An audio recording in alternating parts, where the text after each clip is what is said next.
Hello. Welcome to the Learn American English channel, where you learn naturally so you can speak naturally.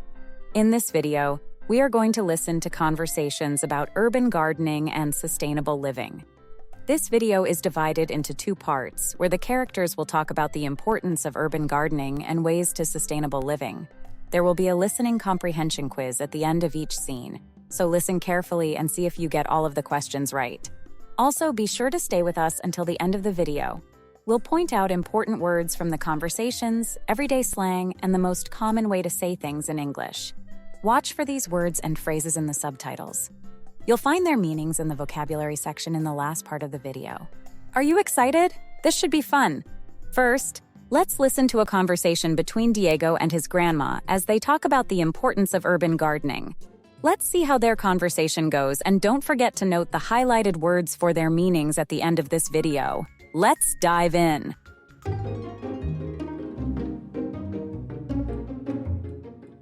Grandma, you've got so many plants here. It's like a mini jungle. How do you make them all look so healthy? Oh, it's not just me, dear. It's the plants themselves. They've got a will to thrive. I just give them a little love and attention. You know, it's not that different from how we take care of each other. Love and attention? Is that your secret? Well, that and a bit of know-how. You see, plants are like people. They each have their own needs. Some like the sun and some prefer the shade. Some need a lot of water, others just a little. The trick is to get to know them. So, how did you get into gardening? Was it something you always loved? I grew up on a farm, so I was surrounded by plants from a young age.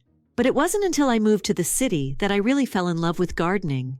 It was my way of bringing a bit of the countryside into my little urban life. It started with just a few herbs on the windowsill, then some tomatoes in pots, and before I knew it, I had a full-blown garden in my backyard. That's so cool. I've seen some videos online where people grow vegetables on their balconies. Do you think I could do that?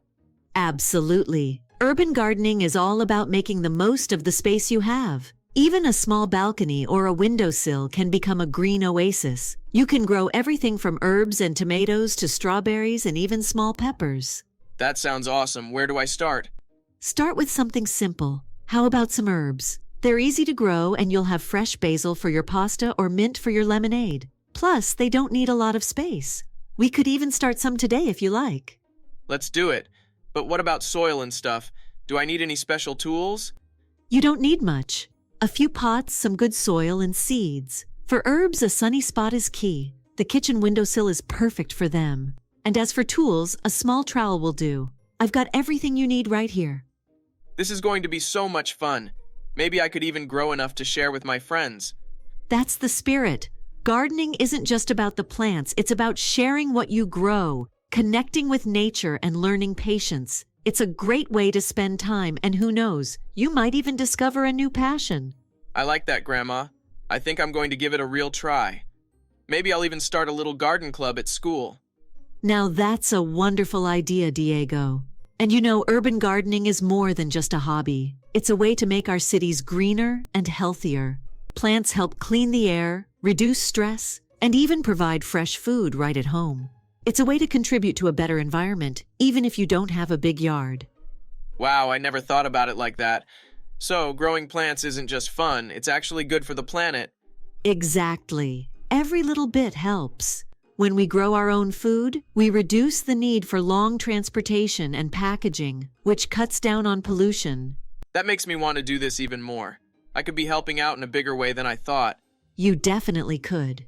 And who knows, maybe your garden club could inspire others to start their own little gardens. It all adds up. Gardening teaches us responsibility and the value of nurturing something from a tiny seed to a full-grown plant. It's a reminder that small actions can lead to big changes. Thanks, Grandma. I'm really excited to start. Let's plant some seeds. Here are some listening comprehension questions to see how well you understood the conversation between Diego and his grandma.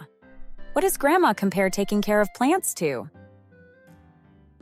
Grandma compares taking care of plants to taking care of each other. What does Diego want to grow first in his garden? Diego wants to start by growing herbs in his garden. How does gardening can help the planet? Gardening helps the planet by reducing pollution and making cities greener. So, did you get all the questions correct? Let us know in the comments section. Now, let's listen to a conversation between Luna and Mr. Harrison as Luna interviews Mr. Harrison about the ways to sustainable living. Let's see how their conversation goes, and don't forget to note the highlighted words for their meanings at the end of this video. Let's begin. Welcome back, everyone. Today, we're diving into a topic that's on everyone's mind: sustainable living. And who better to talk to than our very own expert, Mr. Harrison? Thanks for joining us today. Thanks for having me, Luna. It's a pleasure to be here. So, let's jump right in. Sustainable living. It's a bit of a buzzword these days. But for those who might not be in the loop, what exactly does it mean? That's a great place to start. Sustainable living is all about making choices that reduce our impact on the environment. It's about living in a way that meets our needs without compromising the ability of future generations to meet theirs. Think of it as living within our means, environmentally speaking. That sounds sensible, but I imagine it's easier said than done. What are some practical steps people can take to live more sustainably without turning their lives upside down? Absolutely. It's all about small, manageable changes. For starters, we can focus on reducing waste. Things like cutting back on single-use plastics or composting food scraps instead of tossing them in the trash. It's also important to think about energy use. Simple things like turning off lights when you leave a room or investing in energy-efficient appliances can make a big difference. Right, that makes sense. I've heard that even switching to a reusable water bottle can add up in the long run. Exactly. Little by little, it all adds up. It's like the saying goes, many hands make light work. When we all pitch in, the impact can be huge. Another area to consider is our diets. Eating more plant-based meals can significantly reduce our carbon footprint. You don't have to go full vegan, but even having one meatless day a week can make a difference. I've heard about meatless Mondays. It's catching on. But what about those of us who are, let's say, creatures of habit? Any tips for easing into these changes without feeling overwhelmed? Definitely. Start small and don't feel like you have to do everything at once. Maybe begin with one change that feels doable, like bringing a reusable bag to the grocery store. Once that becomes second nature, add something else. It's about progress, not perfection. Think of it like planting a garden. You don't see the fruits of your labor right away, but with a little patience, you'll start to see the benefits. That's a great analogy. Speaking of patience, do you think society as a whole is on the right track? Or are we still dragging our feet? We're definitely seeing progress, which is encouraging. More people are aware of the issues, and businesses are starting to adapt too. But there's always room for improvement. We need to keep the momentum going and push for systemic changes as well. Things like better policies and more support for sustainable practices. So, what's the bottom line? If someone watching today wants to start living more sustainably, what's your top piece of advice? I'd say the bottom line is to just start. Don't wait for the perfect moment or feel like you need to have all the answers. Every step, no matter how small, is a step in the right direction. And remember, you're not in it alone. There's a whole community out there ready to support you. Wise words. Well, thank you so much, Mr. Harrison, for shedding some light on this important topic. I'm sure our viewers have learned a lot today. Thank you, Luna. It's been a pleasure. And thank you, everyone, for tuning in. Remember, sustainable living isn't about perfection, it's about progress. Stay with us. We'll be right back after this break. Before we review the key vocabulary from these conversations, here are some listening comprehension questions to see how well you understood the conversation between Luna and Mr. Harrison. What is sustainable living about, according to Mr. Harrison? Sustainable living is about making choices that reduce our impact on the environment. What is one simple change Mr. Harrison suggests to live more sustainably? Mr. Harrison suggests using a reusable bag at the grocery store. What does Mr. Harrison say is more important than perfection in sustainable living? Mr. Harrison says that progress is more important than perfection in sustainable living.